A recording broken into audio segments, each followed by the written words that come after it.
Hello friends, అందరికీ నమస్తే అండి. Welcome to our channel. Annadata Sukhibhava PM కిసాన్కి సంబంధించిన నిధులను ఏపీ ప్రభుత్వం అయితే విడుదల చేసిందనమాట. అయితే ఈ జిల్లాల్లో ఈ ప్రాంతాల్లో ఉన్నటువంటి వాళ్ళకి మాత్రమే నిన్నటి రోజున అయితే విడుదల చేయడం జరిగింది. ఆ జిల్లాలు ఆ ప్రాంతాలు ఏంటనేది నేను మీకు చెప్తాను. మీ ఖాతాల్లో కూడా డబ్బులు పడి ఉంటాయి, ఒక్కసారి చెక్అవుట్ చేయండి. సో నెక్స్ట్ వచ్చేసి గ్రీవెన్స్ పెట్టుకున్న వాళ్ళకి సంబంధించి అమౌంట్ పడుతుందా లేదా అనేది కూడా చెప్తాను. ప్రూఫ్ అయితే ఉందన్నమాట. సో మన ఛానల్ సబ్స్క్రైబర్సే చెప్పారండి. సో గ్రీవెన్స్ పెట్టుకున్న వారికి అమౌంట్ పడిందా లేదా అనేది అది కూడా చెప్తాను. సో వీడియోని పూర్తిగా చూసి తప్పకుండా లైక్ చేయండి. ఇలాంటి లేటెస్ట్ అప్డేట్స్ కొరకు మన ఛానల్ని సబ్స్క్రైబ్ చేసుకోండి. ఓకేనా? వివరాల్లోకి అయితే డైరెక్ట్గా వెళ్ళిపోదాము. సో ఒకసారి వివరాలు కనుక చూసుకున్నట్లయితే, సో మనకు అందినటువంటి సమాచారం ప్రకారము సో ఏపీలో ఇటీవల అయితే ఎలక్షన్ కోడ్ అనేది ఎంపీటీసీ జెడ్పీటీసీ ఎన్నికలు అయితే జరిగాయి అనమాట. సో ఆ పరిసర ప్రాంతాలు ఎక్కడైతే జరిగి ఉన్నాయో ఆ ప్రాంతాల్లో జరిగినటువంటి ప్లేస్లలో ఈ యొక్క అన్నదాత సుఖీభావ పథకానికి సంబంధించిన నిధులను సో ఏపీ ప్రభుత్వం అయితే నిలుపుదల చేయడం జరిగిందనమాట. పిఎం కిసాన్ నిధులు మాత్రం జమ అయినాయి అక్కడ. అంటే 2,000 రూపాయలు జమ అయినాయి, 5,000 రూపాయలు అయితే పడలేదన్నమాట. సో ఇటీవల స్థానిక సంస్థల ఎన్నికల కోడ్ వల్ల అన్నదాత సుఖీభవ లబ్ధి పొందినటువంటి దాదాపు 104,107 మంది రైతుల యొక్క ఖాతాల్లోకి నిన్నటి రోజున డబ్బులు జమ అయినాయి అని చెప్తున్నారనమాట. సో వారితో పాటు ఈకేవైసీ, అదేవిధంగా ఎన్పిసిఐ అంటే ఈ యొక్క ఈకేవైసీ ఇబ్బందుల వల్ల, ఎన్పిసిఐ ఇన్యాక్టివ్ వల్ల ఎవరికైతే డబ్బులు సో ఫస్ట్లో రిలీజ్ చేసినప్పుడు, అంటే ఈ నెల స్టార్టింగ్లో రిలీజ్ చేశారు కదా, అప్పుడు పడలేదో వాటిని అప్డేట్ చేయించుకున్నటువంటి దాదాపు 38,658 మంది లబ్ధిదారుల యొక్క ఖాతాల్లోకి అయితే 5,000 రూపాయల లెక్కనైతే మంత్రి అచ్చెన్నాయుడు గారు 71,38,00,000 అయితే విడుదల చేశారనమాట.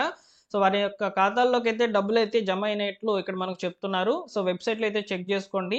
సో రైతు యొక్క ఆధార్ నెంబర్, అదేవిధంగా అక్కడ కనిపిస్తున్నటువంటి క్యాప్చర్ని ఎంటర్ చేసేసి మీరు సెర్చ్ చేసినట్లయితే సో మీకు ఖచ్చితంగా పేమెంట్ అనేది పడిందా లేదనేది అక్కడే చూపిస్తుంది అనమాట. సో ఈ యొక్క పేమెంట్ ప్రాసెస్ అనేది ఎలా చెక్ చేసుకోవాలనేది మీరు ప్రీవియస్గా తెలుసుకొని ఉంటారు. సేమ్ అదే ప్రాసెస్లో అయితే చెక్అవుట్ చేయండి. సో ఇక్కడ ముఖ్యంగా స్థానిక ఎలక్షన్స్ జరిగినటువంటి ప్లేస్లో వాళ్ళకి, అదేవిధంగా సో ఈ మంత్ స్టార్టింగ్లో రిలీజ్ అయినప్పుడు ఎన్పిసి అనేది ఇన్యాక్టివ్ వల్ల, అదేవిధంగా ఈకేవైసీ చేయలేదు అన్నటువంటి వాళ్ళకి సంబంధించి సో గ్రీవెన్స్ పెట్టుకొని కనుక ఈ పనులన్నీ చేసినట్లయితే వాళ్ళకి సంబంధించిన డబ్బులు అనేవి క్రెడిట్ అయినట్లు ఇక్కడ చెప్తున్నారు.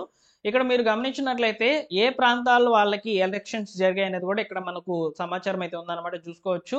కొండపి ప్రకాశం జిల్లాలో అయితే జరిగాయి అనమాట. అదేవిధంగా కడియపులంక తూర్పుగోదావరి జిల్లాలో, చిత్తూరు జిల్లా రామకుప్పం మండలం పరిధిలో ఉన్నటువంటి మునీంద్రంలో, అదేవిధంగా శ్రీ పొట్టి శ్రీరాములు నెల్లూరు జిల్లా విడవలూరు 1, అదేవిధంగా పల్నాడు జిల్లా కారంపొడి మండలం వేపకంపల్లిలో, అదేవిధంగా వైఎస్ఆర్ కడప జిల్లా పులివెందుల మరియు ఒంటిమెట్లో జరిగినటువంటి యొక్క ఎంపీటీసీ జెడ్పీటీసీ ఎన్నికలు జరిగాయి కదా, ఆ టైంలో ఎవరికైతే ఈ యొక్క 5,000 రూపాయలు పడలేదో వారికి కూడా డబ్బులు అనేవి జమ అవుతున్నాయని చెప్తున్నారనమాట. ఈ జిల్లాలు ఈ ప్రాంతాల్లో ఉన్నటువంటి వాళ్ళకైతే డబ్బులు క్రెడిట్ అయి ఉంటాయి. ఒకసారి మీరు చెక్అవుట్ చేసి మీకు డబ్బులు పడినట్లయితే ఒకసారి కామెంట్ సెక్షన్లో తెలియచేయండి. ఇక్కడ ముఖ్యంగా గ్రీవెన్స్ పెట్టుకున్నటువంటి వాళ్ళు 20వ తేదీ వరకు అవకాశం అయితే ఇచ్చిందనమాట గవర్నమెంట్. 20వ తేదీ వరకు ఎవరైతే గ్రీవెన్స్ పెట్టుకున్నారో వారికి నిన్నటి నుంచి అయితే డబ్బులను జమ చేస్తూ వస్తుందన్నమాట. సో కాబట్టి ఈ రోజు రేపు కూడా డబ్బులు అనేటివి క్రెడిట్ అవ్వచ్చు. క్రెడిట్ అయితే మటుకు తప్పకుండా మీరు సో కామెంట్ సెక్షన్లో కామెంట్ చేయండి. సో ప్రస్తుతానికైతే అన్నదాత సుఖీభావ పీఎం కిసాన్కి సంబంధించినటువంటి నిధులు డబ్బులు జమ అవుతున్నాయి అనే దానికి సంబంధించినటువంటి వివరాలతో కూడినటువంటి సమాచారం అయితే మీరు తెలుసుకున్నారు. మీకు ఈ సమాచారం నచ్చినట్లయితే లైక్ చేయండి ఫ్రెండ్స్. అలానే ముందు రోజుల్లో ముఖ్యంగా కౌలు రైతులకు సంబంధించి కూడా ఈ యొక్క అర్హత అయితే కల్పిస్తాము. కౌలు రైతులకు ఒకేసారి 2 విడతల్లో అమౌంట్ అనేది అన్నదాత సుఖీభావ పథకానికి సంబంధించి అయితే విడుదల చేస్తామని చెప్పి ప్రభుత్వం అయితే చెప్తోంది. అయితే ఈ యొక్క కౌలు రైతులు ఎవరైతే ఉన్నారో వీళ్ళు CCRC కార్డ్స్కి అయితే దరఖాస్తులు చేసుకోవాలన్నమాట. CCRC కార్డ్స్కి దరఖాస్తు చేసుకోవాలనుకుంటే మీరు మీ యొక్క VRO గారితో అయితే మాట్లాడాలన్నమాట.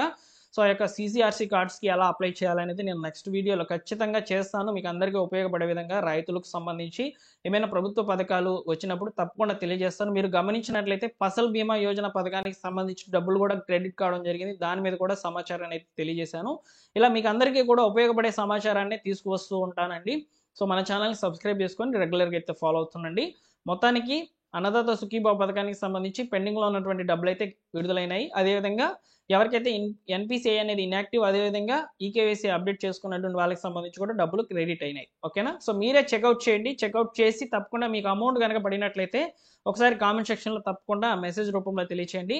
మరిన్ని అప్డేట్స్ వరకు మా టెలిగ్రామ్ ఛానల్లో జాయిన్ అవ్వండి. ఎందుకు చెప్తున్నానంటే టెలిగ్రామ్ ఛానల్లో ఇలా ఏదైనా సమాచారం వచ్చింది సో వీడియో చేయడానికి ముందుగానే నేను మా టెలిగ్రామ్ ఛానల్లో ఇన్ఫర్మేషన్ అనేది పాస్ చేస్తానన్నమాట. మీరు వెంటనే కూడా తెలుసుకునేదానికి అవకాశం అయితే ఉంటుంది.